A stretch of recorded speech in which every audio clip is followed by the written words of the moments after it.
गुजरात के वडोदरा में महिसागर नदी पर बना 4 दशक पुराना पुल गिरने से 18 लोगों की मौत हो गई। दरअसल एक कार्यकर्ता ने अब ये दावा किया है कि उन्होंने 3 साल पहले ही पुल की खराब हालत की चेतावनी दी थी। एक अधिकारी ने तब माना था कि पुल ज्यादा नहीं टिकेगा, लेकिन कोई भी कदम नहीं उठाया गया। गुजरात के वडोदरा जिले में महिसागर नदी पर बना 4 दशक पुराना पुल बुधवार को ढह गया। इस हादसे में अब तक 18 लोगों की मौत की पुष्टि हो चुकी है, लेकिन अब तक एक सनसनीखेज खुलासा सामने आया है।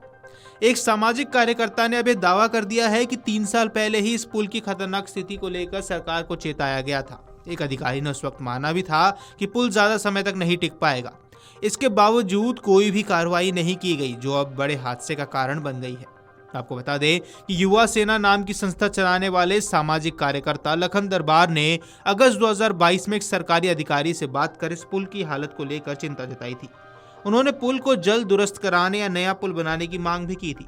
इसी बातचीत का ऑडियो क्लिप अब वायरल हो रहा है। इसमें दरबार लगातार कह रहे हैं कि ये पुल लोगों की जान के लिए खतरा बन सकता है, लेकिन अभी तक कोई ठोस कदम नहीं उठाए गए हैं। आपको बता दें कि इस वायरल ऑडियो क्लिप में सड़क एवं भवन विभाग के एक अधिकारी ने साफ तौर पर कहा है कि हमें भी लगता है कि ये पुल ज्यादा देर नहीं टिकेगा। अधिकारी ये भी कहते हैं कि एक प्राइवेट कंसल्टेंट द्वारा किराए पर किए गए सर्वे में यही निष्कर्ष निकला था।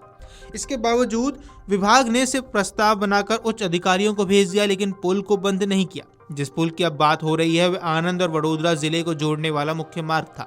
हर दिन हजारों वाहन इस पर से गुजरते थे। बुधवार सुबह जब पुल का एक हिस्सा गिरा तो कई गाड़ियां सीधे नदी में जा गिरी। 17 लोगों की मौत हो गई है और रेस्क्यू टीम लगातार लापता लोगों की तलाश में जुटी हुई है। ये हादसा सिर्फ प्रशासन की लापरवाही नहीं, बल्कि चेतावनी के बावजूद कार्रवाई न करने की गंभीर उदाहरण बन चुका है। कार्यकर्ता लखन दरबार ने मीडिया से कहा कि अगर अधिकारियों को पुल की स्थिति के बारे में जानकारी थी तो उन्होंने इसे तत्काल बंद क्यों नहीं किया। उन्होंने कहा कि परीक्षण रिपोर्ट सार्वजनिक नहीं की और पुल को चालू रखा गया, जिससे ये त्रासदी हुई है। साथ ही सवाल उठाया गया है कि क्या अधिकारियों ने जानबूझकर खतरे को नजरअंदाज किया या फिर सिर्फ कागजी कार्रवाई कर इतिश्री कर ली। हालांकि सड़क एवं भवन विभाग के कार्यकारी इंजीनियर नैनेश नायकवाला का कहना है कि विभाग ने पुल का निरीक्षण किया था तो कोई बड़ी खराबी नहीं मिली थी।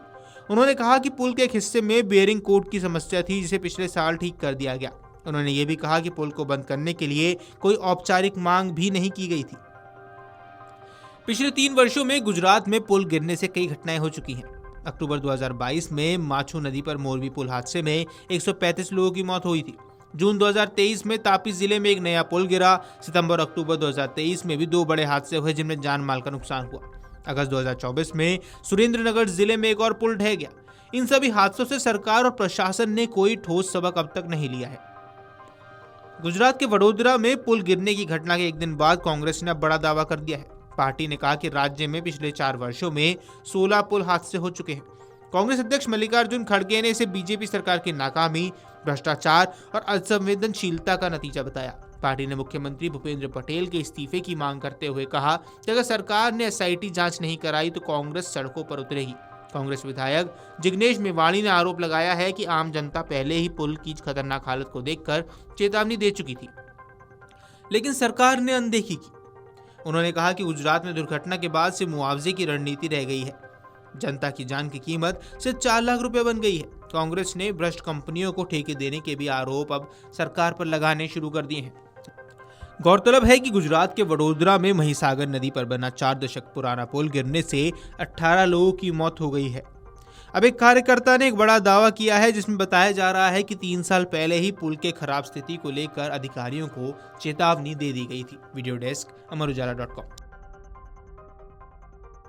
अगर आप ये वीडियो YouTube पर देख रहे हैं तो हमारे चैनल को सब्सक्राइब कर बेल आइकन दबाएं और Facebook पर देख रहे हैं तो हमारे पेज को लाइक करें।